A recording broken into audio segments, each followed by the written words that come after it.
नमस्कार साथियों, भारतीय संविधान और राज्य व्यवस्था के 8वीं क्लास में और गर्व सीरीज के 47वें क्लास में आप सभी का बहुत बहुत स्वागत है। साथियों, आइए जल्दी से शुरू करते हैं आज के क्लास को। देखिएगा, पहला प्रश्न पूछा गया है, संविधान के निम्नलिखित अनुच्छेदों में से किस एक के अंतर्गत संघ की कार्यपालिका शक्ति राष्ट्रपति में निहित होती है? कार्यपालिका शक्तियां हमारे देश की राष्ट्रपति के अंतर्गत निहित होती है अनुच्छेद 53 के अनुसार। संघ की कार्यपालिका का मुखिया कौन होता है? राष्ट्रपति, प्रेसिडेंट होता है। लेकिन संघीय कार्यपालिका के शक्तियों का वास्तविक प्रयोग कौन करता है पूछा जाए तो आप उत्तर करेंगे प्रधानमंत्री। यानी संघीय कार्यपालिका का वास्तविक हेड कौन होता है, वास्तविक मुखिया कौन होता है? तो संसदीय व्यवस्था हमारे देश में अपनाए जाने के कारण प्रधानमंत्री वास्तविक मुखिया होता है। संवैधानिक मुखिया राष्ट्रपति होता है। साथियों, अनुच्छेद 53 में लिखा गया है। अनुच्छेद 52 में है, अनुच्छेद 52 में राष्ट्रपति हमारे देश के राष्ट्रपति के बारे में है। और अनुच्छेद 53 में लिखा गया है कि राष्ट्रपति कार्यपालिका का हेड होगा, कार्यपालिका की शक्ति राष्ट्रपति में निहित होगी। और 54 में हम लोगों ने लास्ट वीडियो में पढ़ा था साथियों, 52 से लेकर अनुच्छेद 61 तक। अनुच्छेद 54 में राष्ट्रपति का निर्वाचन, और अनुच्छेद 55 में राष्ट्रपति के निर्वाचन की रीति, अनुच्छेद 56 में राष्ट्रपति की पदावधि। यहाँ पे अनुच्छेद 51 लिखा गया साथियों। अनुच्छेद 51 में अंतर्राष्ट्रीय शांति और अभिवृद्धि है। अंतर्राष्ट्रीय अंतर्राष्ट्रीय शांति और अभिवृद्धि, अंतर्राष्ट्रीय शांति और अभिवृद्धि यानी कि यह जो है अनुच्छेद 36 से 51, अनुच्छेद 36 से 51 के मध्य आने वाला अंतिम वाला अनुच्छेद है 51 अनुच्छेद नीति निर्देशक तत्व का, जिसमें अंतर्राष्ट्रीय शांति अभिवृद्धि यानी विदेश नीति के बारे में वर्णन है। और इसी में 51 को जो है मूल कर्तव्य है, जो 42वां संविधान संशोधन 1976 से आया मूल कर्तव्य अनुच्छेद 51 को भाग 4 को है। अगला प्रश्न देखिएगा, राष्ट्रपति लोकसभा को कब भंग कर सकते हैं? लोकसभा को भंग करने की शक्ति राष्ट्रपति के पास होती है। किस दशा में? तो देखिएगा, भारत के प्रधान न्यायाधीश के अनुशंसा पर नहीं, हमारे सुप्रीम कोर्ट के अनुशंसा पर नहीं करेंगे, चीफ जस्टिस के अनुशंसा पर नहीं करेंगे, लोकसभा के अनुशंसा पर भी नहीं करेंगे। लोकसभा की ही अनुशंसा पर लोकसभा को भंग कर दिया जाएगा ना, केंद्रीय मंत्रिमंडल की अनुशंसा पर। पहली बात, लोकसभा को भंग करने की शक्ति किसमें निहित है? राष्ट्रपति में। किसकी अनुशंसा पर, किसकी सिफारिश पर? तो केंद्रीय मंत्रिमंडल की सिफारिश पर लोकसभा को भंग कर दिया जा सकता है राष्ट्रपति के द्वारा। अगला प्रश्न देखिएगा, लोकसभा और राज्यसभा की संयुक्त बैठक किसके द्वारा आहूत की जाती है? आहूत करना मतलब कि बुलाना साथियों, बैठाना पास में। होता क्या है देखिएगा, हमारे देश की जो पार्लियामेंट है, संसद है, इसके इसके दो सदन होते हैं साथियों, राज्यसभा राज्यसभा और लोकसभा। राज्यसभा और लोकसभा दो सदन होता है। और अंग अगर पूछा जाए तो तीन अंग होता है, राष्ट्रपति अंग होते हैं।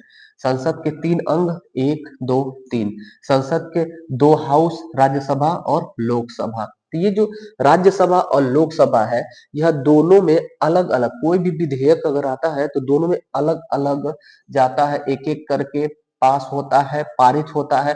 उसके बाद राष्ट्रपति के पास अपना अंतिम हस्ताक्षर मुहर के लिए जाता है। राष्ट्रपति अपनी सहमति दे देते हैं तो कोई भी विधेयक अधिनियम बन जाता है। लेकिन अगर कभी भी साथियों, कभी भी लोकसभा और राज्यसभा दोनों में गतिरोध उत्पन्न हो जा रहा है, जब दोनों में गतिरोध या विवाद कह सकते हैं उत्पन्न होता है, तो उस दशा में राष्ट्रपति के द्वारा संसद का संयुक्त अधिवेशन बुलाया जाता है। राष्ट्रपति के द्वारा अनुच्छेद 108 का प्रयोग करके, अनुच्छेद 108 का प्रयोग करके राष्ट्रपति के द्वारा संसद का संयुक्त अधिवेशन बुलाया जाता है। संयुक्त अधिवेशन क्या हो गया? तो दोनों लोग साथ साथ आइए बैठिए, क्या विवाद है, क्या दिक्कत है, दोनों लोग साथ में आइए बैठिए, समाधान हो जाएगा। विधेयक पर बातचीत होकर के समाधान निकाल दिया जाएगा। ऐसा कौन कहता है? राष्ट्रपति। किस अनुच्छेद के तहत? 108 के तहत।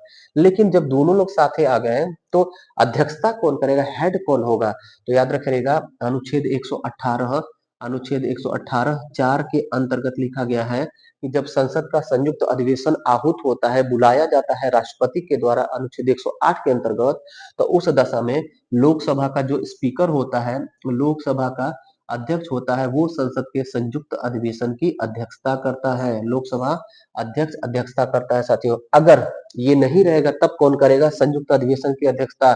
तब लोकसभा का उपाध्यक्ष करेगा, न कि राज्यसभा का सभापति। याद रखे रहेगा 3 क्रम तक। अगर ये अभी उपस्थित नहीं है, ये भी नहीं करना चाहते, तब राज्यसभा का जो सभापति होगा, राज्यसभा का सभापति जो राष्ट्रपति होते हैं साथियों, राज्यसभा के सभापति तीसरे क्रम पर आएंगे संसद के संयुक्त अधिवेशन की अध्यक्षता करने में। ये बात पूरा याद रखिएगा। दूसरी बात कि किस मामले में संयुक्त बैठक आयोजित होता है, क्या हर मामले में होता है तो नहीं, याद रखिएगा। धन विधेयक धन विधेयक धन विधेयक और संविधान संशोधन विधेयक, धन विधेयक और संविधान संशोधन विधेयक, इन दो विधेयक के मामलों में संयुक्त अधिवेशन नहीं होता है। धन विधेयक और संविधान संशोधन विधेयक के मामले में संसद का संयुक्त अधिवेशन राष्ट्रपति नहीं बुला सकते हैं। उत्तर हमारा हो जाएगा ए। बाकी बातें आपको समझ में आई होंगी साथियों। अगला प्रश्न देखिएगा, भारत के राष्ट्रपति से संबंधित निम्नलिखित कथनों में से कौन सा एक सही नहीं है। हमारे राष्ट्रपति के बारे में क्या कथन सही नहीं है, पढ़िएगा एक एक ऑप्शन को। वह संसद संघटक का एक भाग है। सही बात है साथियों, संसद का ही एक भाग है, एक अंग है, क्योंकि संसद के 3 अंग होते हैं, लोकसभा, राज्यसभा और राष्ट्रपति। ये बात कहाँ लिखा गया है? ये बात लिखा गया है अनुच्छेद 79 में। अनुच्छेद 79 में क्या लिखा गया है? संसद के बारे में। और उसी में लिखा गया है संसद किससे बनता है, तो राज्यसभा, लोकसभा और राष्ट्रपति, इन तीनों से मिलकर बनता है संसद, पार्लियामेंट। ये बात लिखा गया अनुच्छेद 79 में। और अनुच्छेद 80 में लिखा गया है, अनुच्छेद 80 में लिखा गया है राज्यसभा, और अनुच्छेद 81 में लिखा गया है लोकसभा। तीनों लगातार अनुच्छेद 79, 80, 81 याद रखेंगे। तो ये हमारा साथियों सही था, पूछा गया सही नहीं है। तो हम आगे पढ़ते हैं। वह दोनों सदनों की चर्चा में भाग ले सकता है, बिल्कुल भाग ले सकता है। वह प्रत्येक वर्ष संसद के दोनों सदनों की संयुक्त बैठक को संबोधित करता है, बिल्कुल संबोधित करता है, अध्यक्षता की बात नहीं कर रहा है, संबोधित करता है। वह किन्हीं परिस्थितियों में अध्यादेश लागू कर सकता है, ये बात गलत है। राष्ट्रपति अध्यादेश जारी करते हैं अनुच्छेद 123 के अंतर्गत, लेकिन किसी भी परिस्थिति में जब मन करे तब थोड़े ना, जब साथियों, जब संसद विश्रांति काल में रहे, संसद विश्रांति काल में रहे, जब संसद विश्रांति काल मतलब आराम कर रहा है, सदन नहीं चल रहा है, तो उस दशा में किसी कानून की आवश्यकता पड़ रही है बनाने की, किसी अधिनियम की आवश्यकता पड़ रही बनाने की, तो नहीं बन पा रहा है। लोकसभा और राज्यसभा आराम कर रहे हैं, विश्रांति काल में, विश्राम की अवस्था में है। तो उस दशा में इमरजेंसी हमारे देश में कानून की आवश्यकता है, तो राष्ट्रपति अनुच्छेद 123 के तहत अध्यादेश, ऑर्डिनेंस जारी करके हमारे देश के लिए अल्पकालिक कानून बना देते हैं। अध्यादेश का मतलब हो गया साथियों राज्याज्ञा, यानी अल्पकालिक कानून। इसकी वैलिडिटी होती है साथियों, इसकी वैलिडिटी 6 माह होती है। उसके बाद जब संसद चलने लगता है, विश्रांति काल उसका समाप्त हो जाता है, तो उस अध्यादेश को समाप्त करके नया अधिनियम, कानून संसद के द्वारा बना दिया जाता है। तो अध्यादेश जारी होता है साथियों अनुच्छेद 123 के तहत। यहीं पर अगर बात किया जाए राज्यपाल को अध्यादेश जारी करने का अधिकार किस अनुच्छेद में है, तो अनुच्छेद 213। 1, 2, 3 राष्ट्रपति का अध्यादेश जारी करने का अधिकार, 2, 1, 3 हो जाएगा राज्यपाल को अध्यादेश जारी करने का अधिकार। और हमारे चौथे प्रश्न का उत्तर हो जाएगा डी, वह किन्हीं भी परिस्थितियों में अध्यादेश नहीं जारी कर सकता है।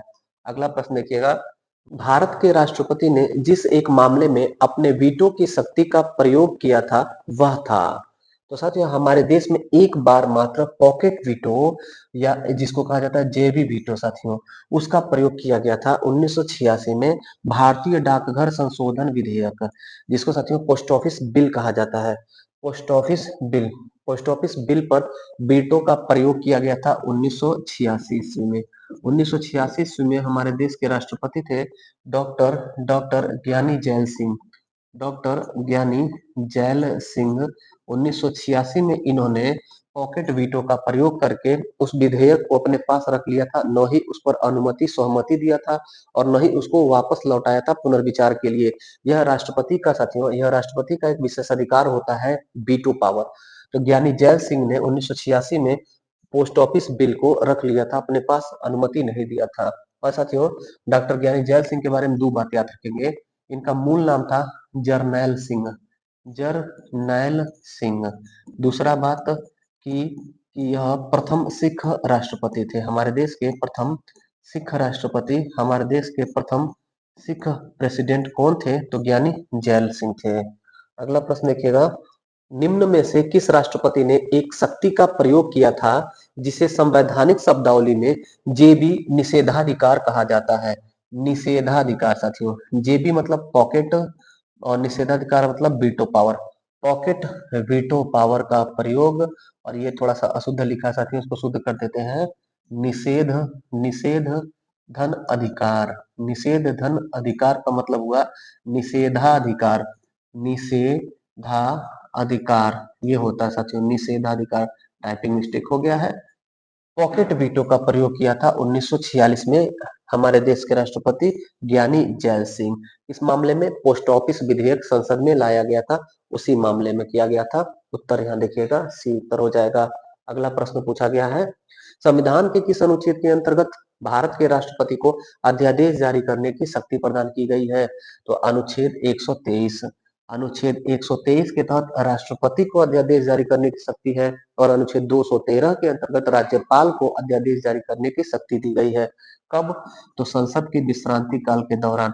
जब संसद विश्रांति काल में रहेगा, जब संसद विश्रांति काल में रहेगा, नहीं चलेगा, तो उस दौरान हमारे देश में आपात कानून की जरूरत हो, इमरजेंसी अगर अधिनियम की कानून की जरूरत हो, तो उस दशा में राष्ट्रपति के द्वारा अध्यादेश जारी किया जाता है, और उस अध्यादेश की मैक्सिमम अवधि साथियों 6 माह होती है। उसके बाद संसद जब चलने लगता है, सदन चलने लगता है, तो उस से संबंधित कानून को बना करके देश में लागू कर दिया जाता है। अगला प्रश्न देखिएगा, निम्नलिखित में से किसकी नियुक्ति भारत के राष्ट्रपति के द्वारा की जाती है? देखिएगा साथियों, इस प्रश्न को ध्यान से करिएगा। ये साथियों, ये प्रश्न अगर आप कर लिए तो राष्ट्रपति के अधिकार और शक्तियों को आप बड़े अच्छे से समझ गए हैं। देखिएगा, वित्त आयोग के अध्यक्ष की नियुक्ति अनुच्छेद 280 के तहत राष्ट्रपति के द्वारा की जाती है, सही बात है। योजना आयोग के उपाध्यक्ष की नियुक्ति राष्ट्रपति के द्वारा नहीं होती है, प्रधानमंत्री के द्वारा होती थी, होती है नहीं। क्यों? क्योंकि योजना आयोग तो अस्तित्व में है नहीं। योजना आयोग के स्थान पर 1 जनवरी 2015 को नीति आयोग आ गया है। जब योजना आयोग था तो उसके उपाध्यक्ष की नियुक्ति प्रधानमंत्री के द्वारा की जाती थी। योजना आयोग का अध्यक्ष प्रधानमंत्री होते थे पदेन रूप से, और उपाध्यक्ष की नियुक्ति प्रधानमंत्री के द्वारा की जाती थी। तो जो योजना आयोग के स्थान पर नीति आयोग आया है, योजना आयोग के स्थान पर नीति आयोग नामक थिंक टैंक आया 1 जनवरी 2015 को, इसका अध्यक्ष कौन होता है? तो प्रधानमंत्री पदेन होते हैं। और नीति आयोग के उपाध्यक्ष की नियुक्ति कौन करता है? तो प्रधानमंत्री करता है, याद रखिएगा।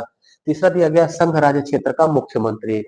यहीं पर साथियों फंसेंगे ज्यादातर लोग। मुख्यमंत्री किसी भी राज्य के, उनकी नियुक्ति राज्यपाल के द्वारा की जाती है। राज्यपाल के द्वारा किसी भी राज्य के मुख्यमंत्री की नियुक्ति की जाती है। जैसे उत्तर प्रदेश हो गया, बिहार हो गया, मध्य प्रदेश, छत्तीसगढ़, कहीं पर विधानसभा का चुनाव हुआ तो वहां पर बहुमत, विधानसभा में बहुमत दल के नेता को राज्यपाल के द्वारा मुख्यमंत्री नियुक्त किया जाता है, और राज्यपाल के द्वारा मुख्यमंत्री पद का शपथ दिलाया जाता है, और अन्य मंत्रियों को भी राज्यपाल के द्वारा शपथ दिलाया जाता है। जैसे आपने देखा, अभी बिहार में विधानसभा चुनाव हुआ तो बिहार में नीतीश कुमार मुख्यमंत्री बने, उनको नियुक्त राज्यपाल ने किया है। लेकिन जब संघ राज्य क्षेत्र का बात हो रहा है, तब यहाँ पर मुख्यमंत्री को राष्ट्रपति के द्वारा नियुक्ति मिलती है। इसका मतलब हमारा उत्तर होगा पहला और तीसरा, सी उत्तर हमारा हो जाएगा। उम्मीद है बात आपको समझ में आया होगा। समझ में आया होगा साथियों तो कमेंट जरूर करिएगा, और जो साथी वीडियो को लाइक नहीं करते हैं, नीचे यहाँ पर लाइक बटन है साथियों, लाइक कर दीजिए ताकि गुरुजी का मनोबल बढ़े, और आपको नॉलेज और ज्ञान से अगर दिलचस्पी है तो जरूर वीडियो को लाइक किया करिए साथियों।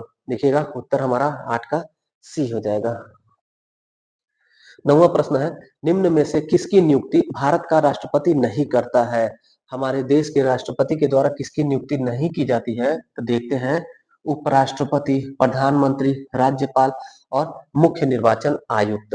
तो मुख्य निर्वाचन आयुक्त की नियुक्ति की जाती है, राज्यपाल की भी की जाती है, प्रधानमंत्री की भी की जाती है, उपराष्ट्रपति की नहीं की जाती है।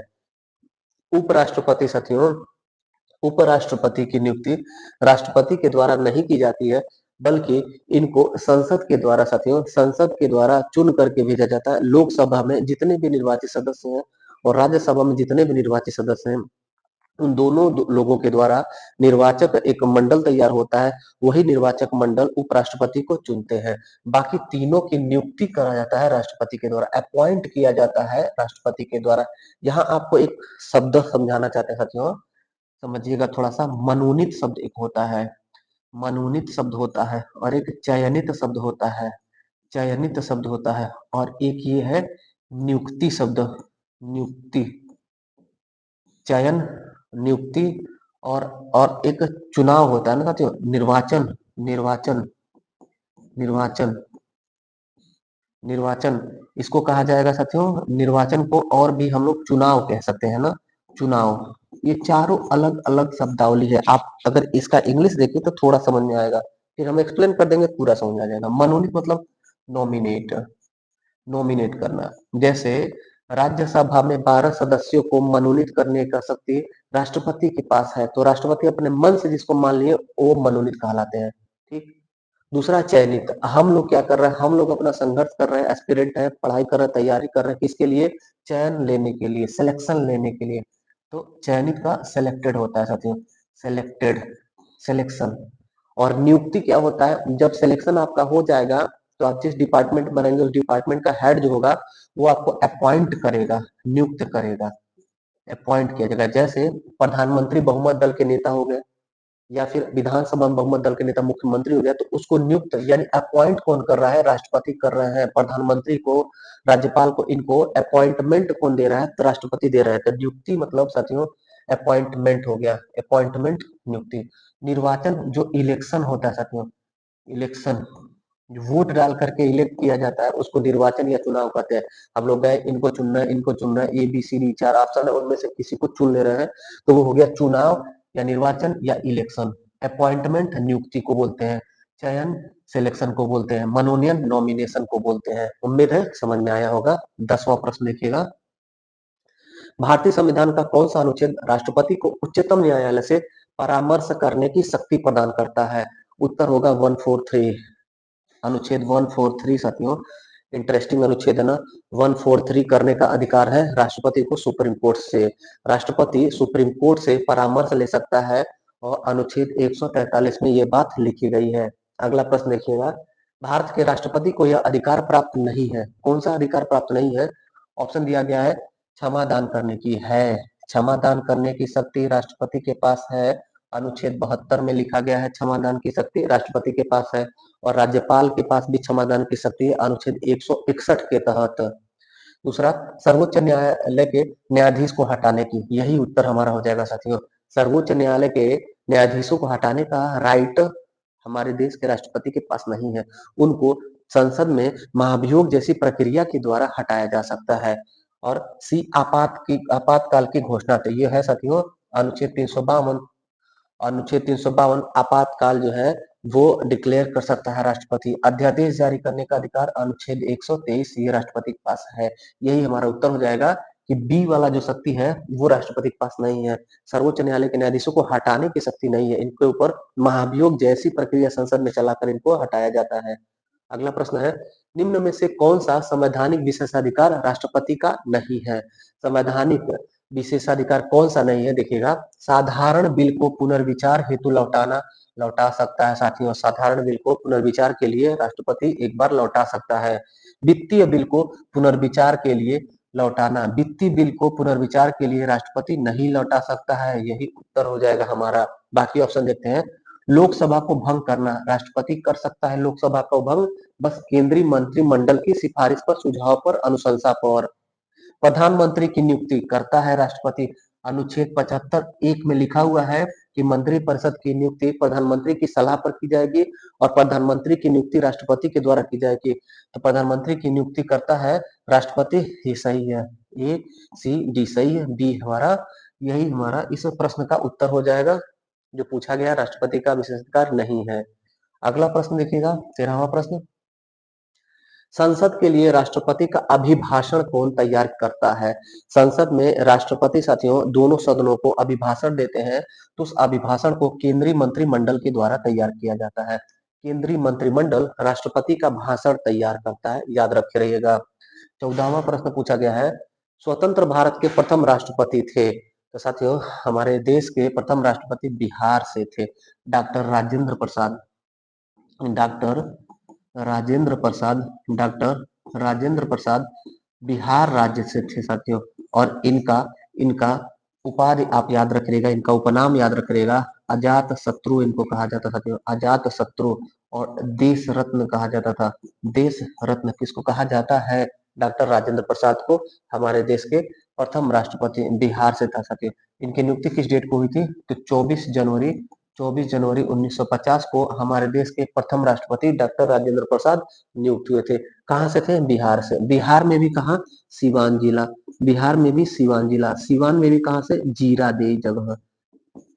सिवान जीरादेई से थे हमारे देश के प्रथम राष्ट्रपति डॉक्टर राजेंद्र प्रसाद।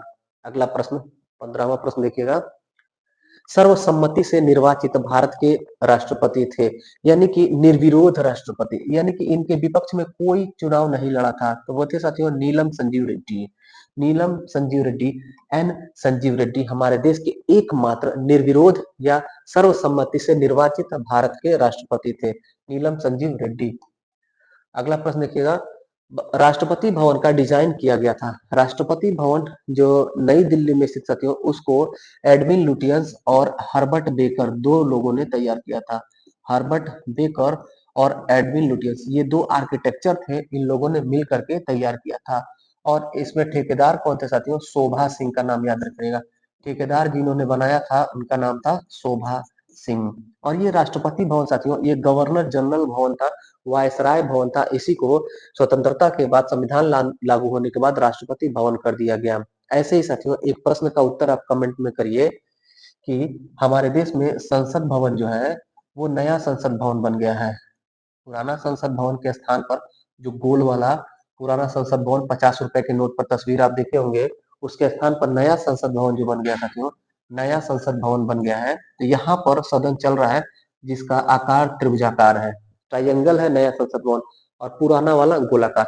इस पुराने संसद भवन का नाम क्या रख दिया गया है? उम्मीद है आप करंट अफेयर में कहीं न कहीं पढ़े होंगे, कमेंट में उत्तर दीजिए। पुराने संसद भवन का क्या नया नाम हो गया है? 17वां प्रश्न देखिएगा। उपराष्ट्रपति को उसके पद से निम्न में से किसके प्रस्ताव से हटाया जा सकता है? उपराष्ट्रपति जो राज्यसभा का पदेन सभापति होता है साथियों, उपराष्ट्रपति पद के नाते उसका कोई कर्तव्य नहीं होता है। राज्यसभा का पदेन सभापति होने के नाते कर्तव्य होता है। जब जब राष्ट्रपति का पद अचानक रिक्त हो जाए तो उस दशा में उपराष्ट्रपति कार्यवाहक राष्ट्रपति के रूप में कार्य करता है। वह अनुच्छेद भी है साथियों, उसके लिए एक अनुच्छेद है, अनुच्छेद 65। अनुच्छेद 65 में लिखा गया है कि कार्यवाहक राष्ट्रपति के रूप में उपराष्ट्रपति कार्य करेगा। और जब कार्यवाहक राष्ट्रपति के रूप में उपराष्ट्रपति कार्य करेगा तो उस दशा में राज्यसभा का सभापतित्व तो नहीं करेगा। वो राज्यसभा का सभापति मतलब कि कुल मिला जुला के राज्यसभा या राज्य परिषद से ही इसका संबंध है। तो इसको राज्यसभा में प्रस्ताव पारित करके हटाया जा सकता है, उपराष्ट्रपति यानी कि वाइस प्रेसिडेंट को। आगे बढ़िएगा। राज्यसभा का सभापति कौन होता है? राज्यसभा का सभापति कौन होता है? यह है तो उत्तर हो जाएगा उपराष्ट्रपति। किस अनुच्छेद में लिखा गया है? तो देखिएगा साथियों, अनुच्छेद 63 में लिखा गया है हमारे देश का उपराष्ट्रपति होगा। हमारे देश का उपराष्ट्रपति अनुच्छेद 63 में लिखा गया है।